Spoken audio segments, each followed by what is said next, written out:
마노아의 기도를 들으신 하나님, 마노아가 기도하는 장면, 또 하나님께서 응답하시는 내용입니다.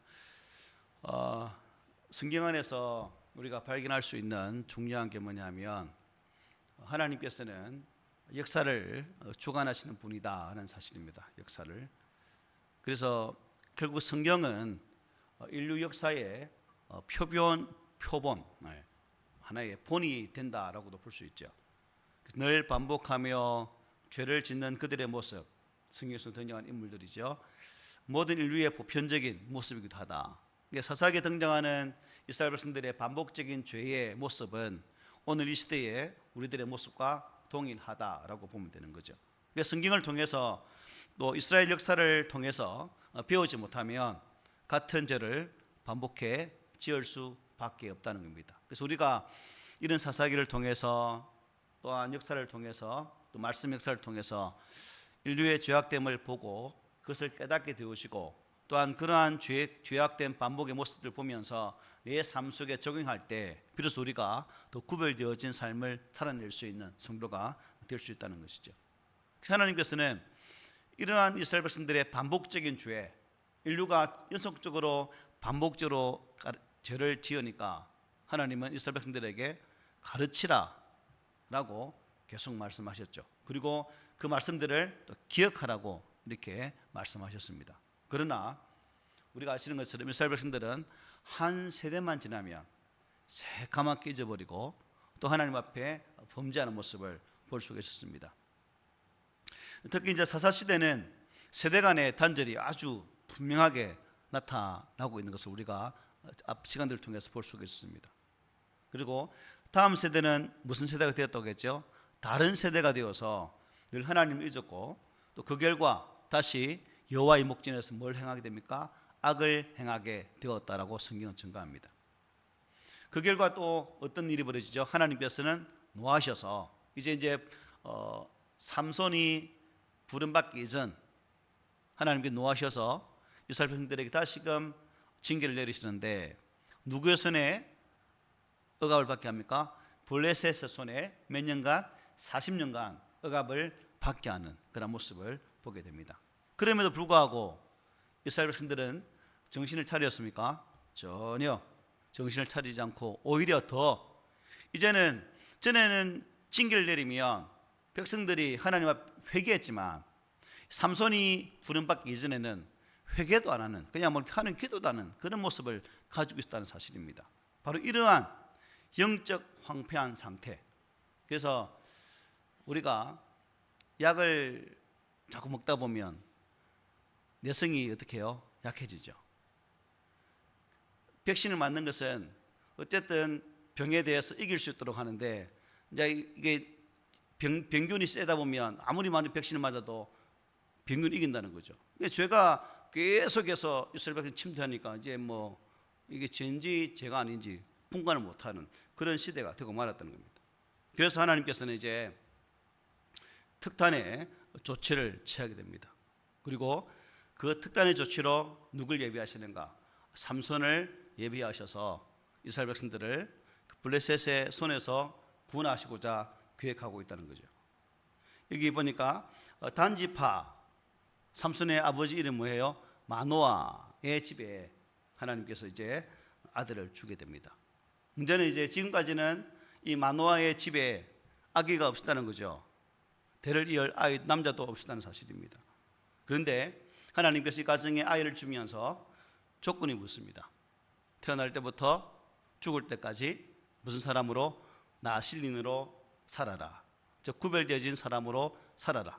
세상과 구별되어진 그러한 자로 살아라라고 하나님께서 그 아들을 주시는 목적을 분명하게 말씀해 주고 있는 거죠. 우리가 지난 시간에 본 것처럼 나실인이 세상 사람들 속에서 구별해야 될 특별한 세 가지가 있었죠. 첫째는 포도주와 독주를 마시지 말라. 두 번째는 뭐였죠? 머리를 깎지 말라. 세 번째는 부정한 것을 만지지 말라. 이 세 가지의 나신으로 지켜야 할 그러한 규례가 있었다는 사실을 보았습니다.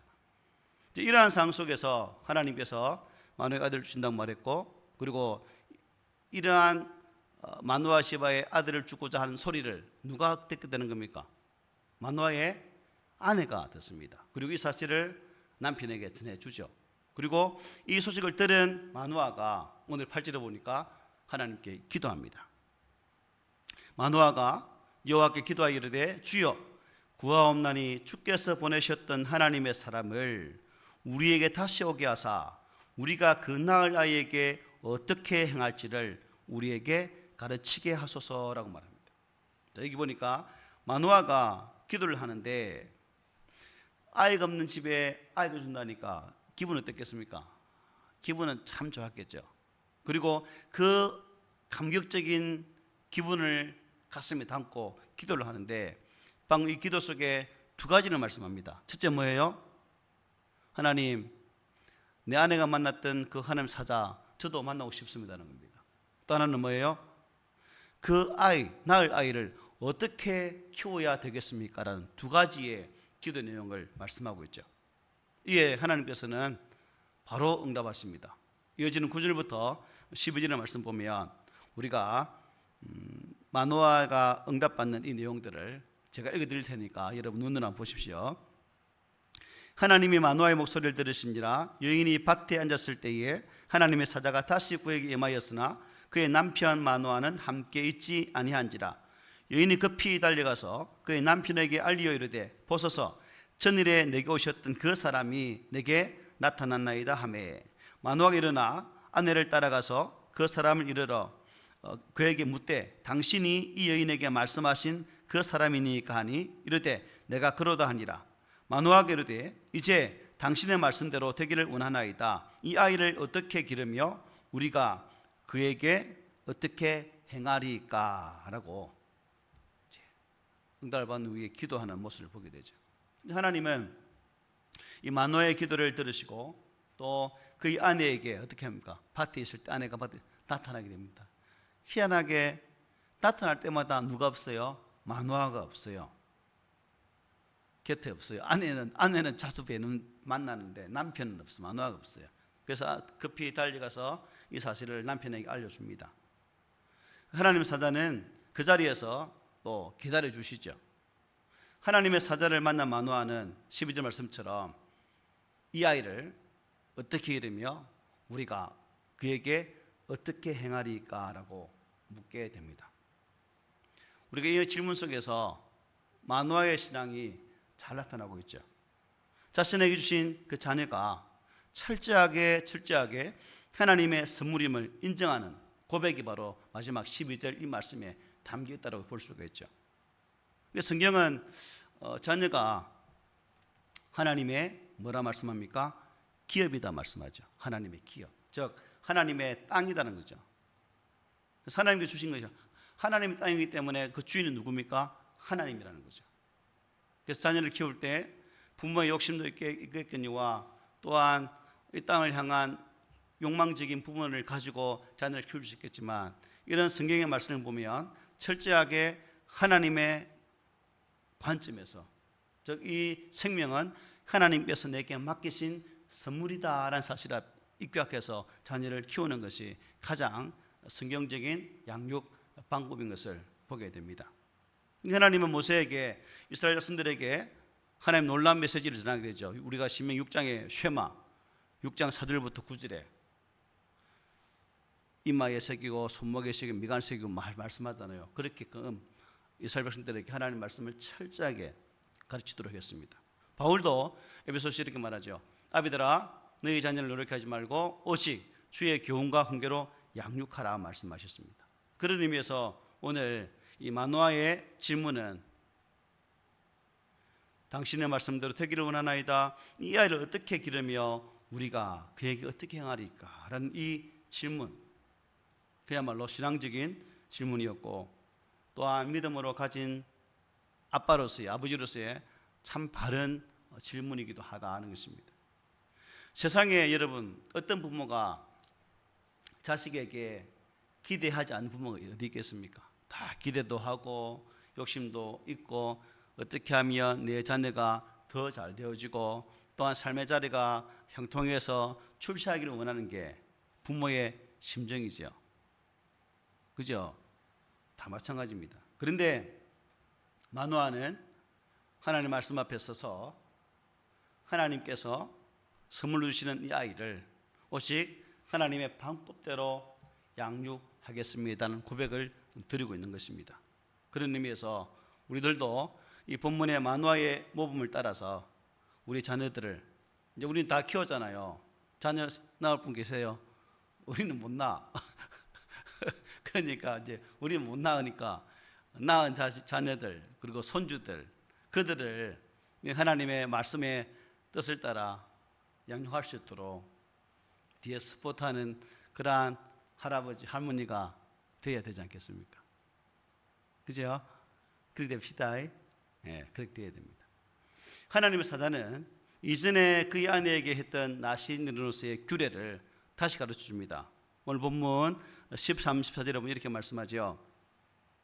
여호와의 사자가 마노아에게 이르되 내가 여인에게 말한 것들을 그가 다 삼가서 포도나무의 소사를 먹지 말며 포도주와 독주를 마시지 말며 어떤 부정한 것도 먹지 말고 내가 그에게 명령한 것은 다 지킬 것이니라고 말씀합니다. 이것은 마노아에게 주시는 아들이 나실이라는 것을 분명히 한 것이죠. 그에게 포도주와 독주와 부정한 음식을 먹지 말고 또 그에게 명령한 것은 다 지키라는 것입니다. 이 당시에 포도주는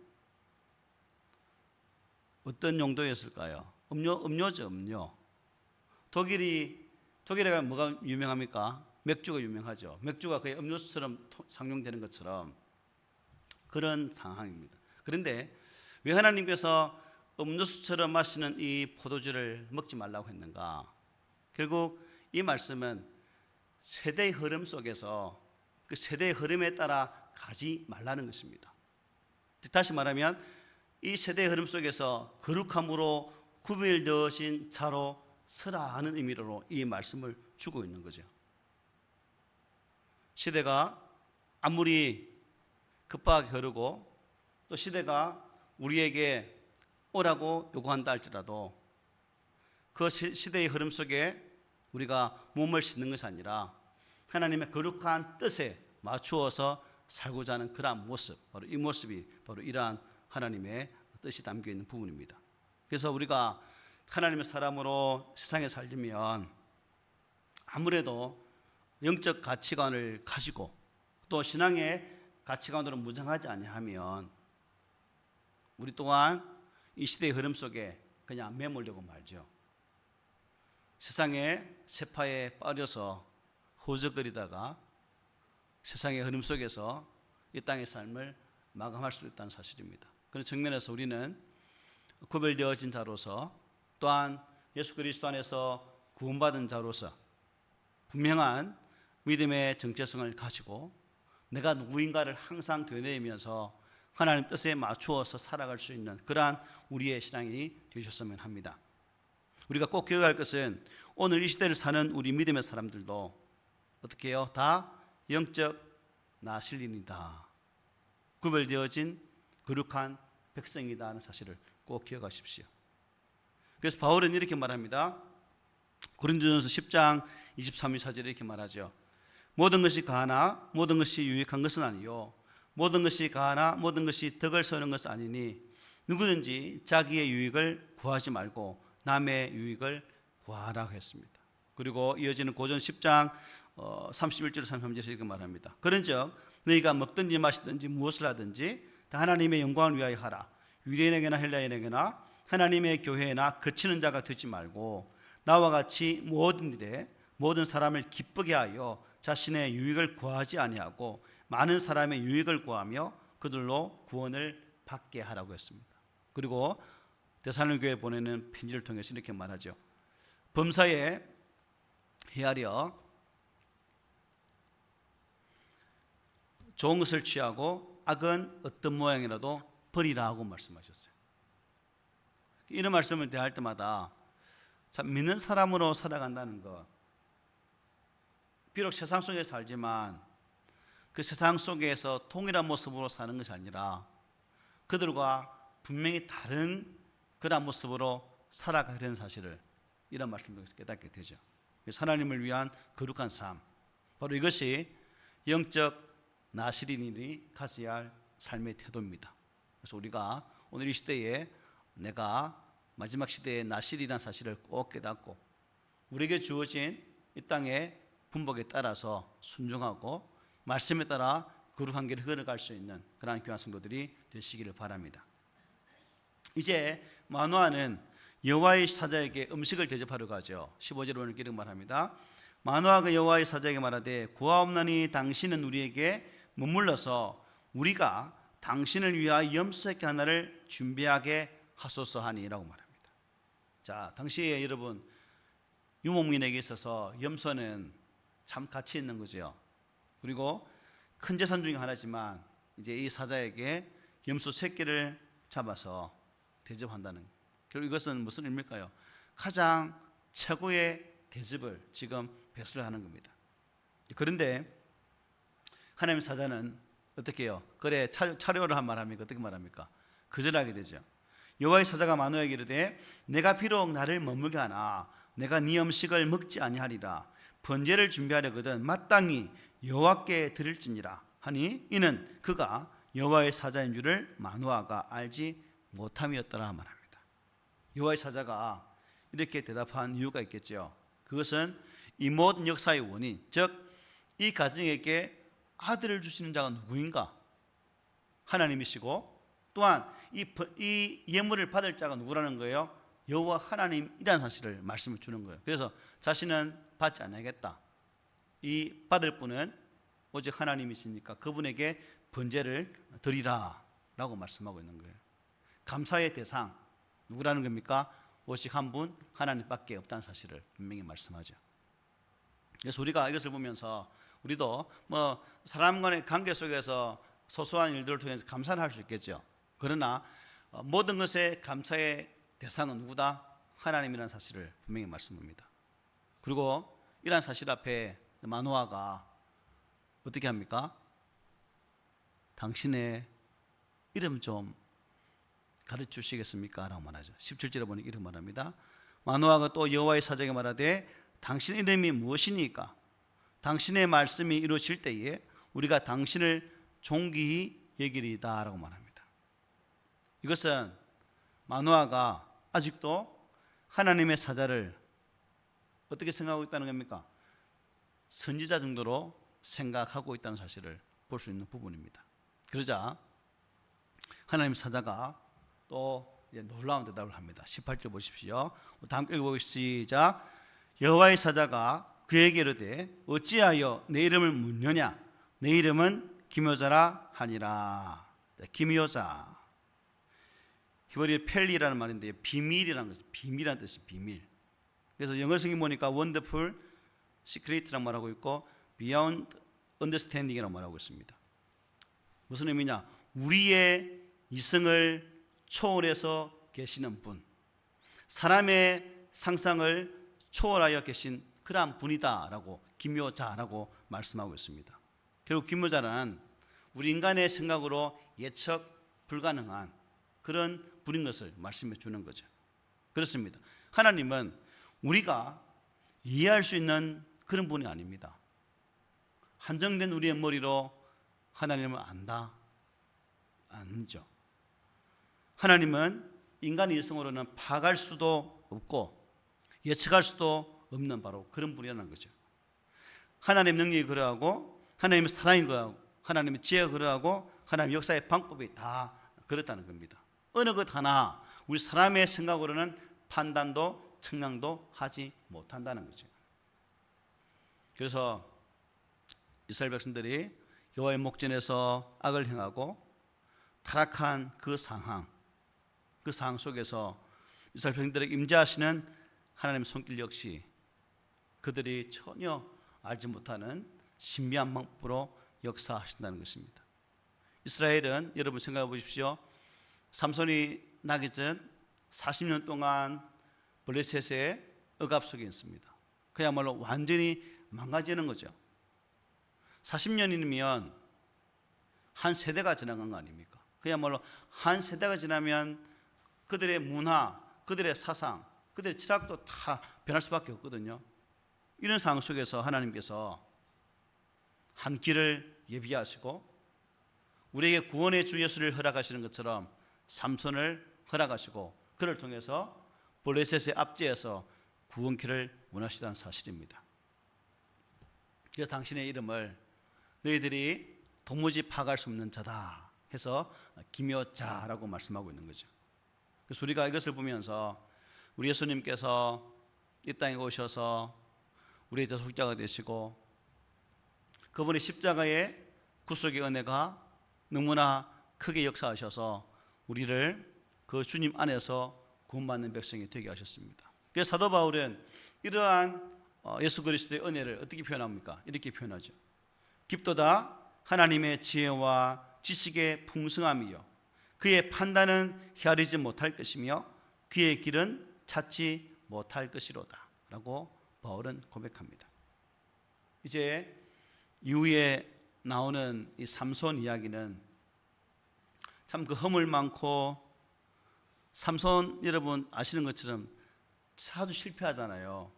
실패하고 넘어지고 그런 상황이지만 하나님께서는 그래도 끝까지 삼손의 손을 잡아주시고 그를 블레셋의 손에서 이스라엘 백성들을 구원하기 위해 사용하시는 모습을 이후에 말씀을 통해서 우리는 앞으로 보게 될 것입니다. 결국 이것은 무슨 의미겠습니까? 하나님은 택한 백성들을 끝까지 인도하시고 돌보신다는 사실을 말씀해 주는 거예요. 택한 백성에 대해서는 하나님은 끊임없이 당신의 눈을 들어 바라보시고 인도하시는 사실을 잘 말씀해 주고 있다는 것입니다. 결국 하나님의 보호하심 가운데 있는 백성은 우리 예수님이 십자가에 승리하신 것처럼 부활로 승리하신 것처럼 우리 또한 이 땅에서 마지막에 승리자가 될 수 있다는 하나의 표본을 보여준다 하겠습니다. 오늘날도 하나님은 기묘한 방식으로 우리의 이해를 넘어서 역사하고 계십니다. 세상을 주관하고 계십니다. 아무리 힘들어도 이 하나님을 향한 소망을 참 저버리지 않는 그러한 믿음이 신실한 성도가 되시기를 소망합니다. 이제 마노아는 하나님의 사자의 말씀대로 염소 새끼를 뭘 합니까? 번제를 드립니다. 여러분 19절 20절 보실래요? 이에 마노아가 염소 새끼와 소제물을 가져다가 바위 위에서 여호와께 드리매 이적이 일어난지라 마노아와 그의 아내가 본즉 불꽃이 제단에서부터 하늘로 올라가는 동시에 여호와의 사자가 제단 불꽃에 휩싸여 올라간지라 마노아가 그의 아내가 그것을 보고 그들의 얼굴을 땅에 떼고 엎드렸다라고 말씀합니다. 여기 보니까 여호와의 사자가 하늘로 올라간 장면을 보고 마노아하고 그의 아내가 얼굴을 땅에 대고 엎드렸다 말씀하고 있죠. 이게 무슨 의미일까요? 두려움에 휩싸이게 되었다는 거죠. 당시에 우리가 아는 것처럼 여호와의 얼굴을 본 자는 산다고 생각했습니까? 죽는다고 생각했습니까? 죽는다고 생각했죠. 그래서 여러분 하나님을 보았기 때문에 우리 반드시 죽겠다고 생각했는데 이어지는 말씀 보십시오. 21절 22절에 여호와의 사자가 마노아와 그의 아내에게 다시 나타나지 아니하니 마노아가 그제야 그가 여호와의 사자인 줄 알고 22절에 그의 아내에게 이르되 우리가 하나님을 보았으니 반드시 죽으리라. 이러들 그렇게 알고 있죠. 우리 죽었다 이제 죽었다. 그러나 마노아가 이러한 반응을 보인 것은 당연한 것이겠지만 또 참 그의 아내가 참 현명한 아내다라는 사실을 보게 됩니다. 하나님의 사자를 보았고 하나님의 사자가 그들이 나타나서 그 일들을 행하였고 장차 되어질 일들과 그가 태어나게 될 그 아들을 어떻게 키울지를 다 말씀하고 올라간 이후에 이제 마노아는 죽겠노라 라고 말하고 있지만 그의 아내는 그렇게 말씀하지 않고 있다는 거죠. 여호와의 사자. 그런데 우리가 간혹 기도할 때 어떤 기도를 드립니까? 하나님 보여주십시오. 예수님 한번 보여주십시오. 하나님을 보여달라는 기도를 하는 분들이 계시거든요. 그래서 요한일서 4장 22절에 보면 이렇게 말합니다. 어느 때나 하나님을 본 사람이 없을 때 만일 우리가 서로 사랑하면 하나님이 우리 안에 거하시고 그의 사랑이 우리 안에 온전히 이루어지느니라. 사랑을 통해서 하나님의 모습을 보게 된다는 거죠. 결국 예수 그리스도의 희생의 사랑을 통해서 또한 우리는 하나님을 보게 된다는 사실을 보게 됩니다. 그래서 빌립이 예수님에게 어떻게 말합니까? 선생님, 저에게 하나님을 좀 보여주세요 라고 말합니다. 그때 요한복음에 보면 이렇게 말하죠. 요한복음 14장 8절 9절 빌립이 이르되 주여 아버지를 우리에게 보여주옵소서 그리하면 족하겠나이다. 예수께서 이르시되 빌립아 내가 이렇게 오래 너희와 함께 있을 때 내가 나를 알지 못하느냐 나를 본 자는 아버지를 보았거늘 어찌하여 아버지를 보이라 하느냐라고 말씀하셨습니다. 어쨌든 마노아가 보았던 분은 말 그대로 여호와의 사자입니다. 그의 아내가 그에게 이제 위로합니다. 아이고 우리 죽었다 떨고 있으니까 23절을 우리가 마노아의 아내라 생각하고 한번 읽어봅시다. 시작. 그의 아내가 그에게 이르되 여호와께서 우리를 죽이려 하셨더라면 우리 손에서 번제와 소제를 받지 아니하셨을 것이요 이 모든 일을 보이지 아니하셨을 것이며 이제 이런 말씀도 우리에게 이르지 아니하셨으리이다 하였더라. 맞는 말씀이죠, 그죠? 하나님의 사자는 특별한 목적, 곧 수태고지 삼손을 너희 가정에 허락하시겠다라는 그 말을 전하기 위해서 이 땅에 오신 거죠. 그리고 그 응답에 결국 마노아는 두려워할 필요가 없고 하나님 은혜 앞에 뭐예요? 감사하면서 그 때를 맞이하면 되는데 두려워했다는 겁니다. 그런데 그 아내가 영적인 안목을 가지고 이것은 우리를 죽이려고 한 것이 아니라 우리 가정에 은혜를 주기 위한 하나의 방편이다라고 설명을 하고 있는 거죠. 오늘 본문을 통해서 우리가 알 수 있는 게 뭡니까? 마노아는 참 지혜로운 질문을 던졌습니다. 어떤 질문이었습니까? 12절에 봤죠. 아까 12절을 한번 읽어봅시다. 시작. 당신의 말씀대로 되기를 원하나이다. 이 아이를 어떻게 기르며 우리가 그에게 어떻게 행하리까? 자녀를 키우는 방법인데 이것을 또 우리 바꾸어서 하나님 나의 가정을 어떻게 세워가리까라고 바꿀 수도 있겠죠. 하나님 나 자신을 어떤 모습으로 세워가야 하나님께서 기뻐하시겠습니까? 라는 기도도 드릴 수 있겠습니다. 하나님 어떻게 하면 되겠습니까? 그래서 우리가 이 질문을 통해서 참 하나님의 그러한 은혜 또한 마노아의 아내가 영적 해안을 가지고 하나님 임재하심 은혜를 바로 깨달았던 것처럼 우리들도 온전한 믿음, 바른 신앙으로 잘 세워지는 그러한 믿음이 필요한 시대입니다. 시대가 흐를수록 하나님 말씀 앞에 버릇은 예배자가 찾기가 어려운 시대를 살고 있습니다. 과연 나는 하나님 말씀 앞에서 그 말씀을 이루기까지 순종하는 성도인가? 또한 그 말씀을 통해서 하나님께서 나에게 말씀하시는 바를 가슴으로 받고 순종하는 그러한 자리로 나아가는 성도인가? 우리가 이런 질문들을 해보면서 나의 삶 속에 구체적으로 말씀으로 임재하시를 그 예수님의 은혜를 소망하고 어떠한 때 어떠한 상황 속에서도 말씀과 동행하고 또 말씀 안에서 우리의 삶의 목적과 그 이유를 발견할 수 있는 그러한 자리까지 나아갈 수 있는 그러한 성도들이 되시기를 바랍니다. 예배의 자리 보십시오. 자꾸 헐변해 갈 겁니다. 또 예배 자리를 사모하는 사람보다 그렇지 못한 자들이 더 많아질 것입니다. 이거는 불을 보듯 뻔한 거죠. 이러한 때에 우리가 더 겸비하고 겸비해서 하나님의 바른 뜻을 이루기 위해 최선을 다할 수 있는, 그리고 하나님 뜻이 깨달아질 때는 온전히 순종하시는 우리 성도들이 되셔서 여러분의 삶의 자리가 오직 그 하나님 은혜로만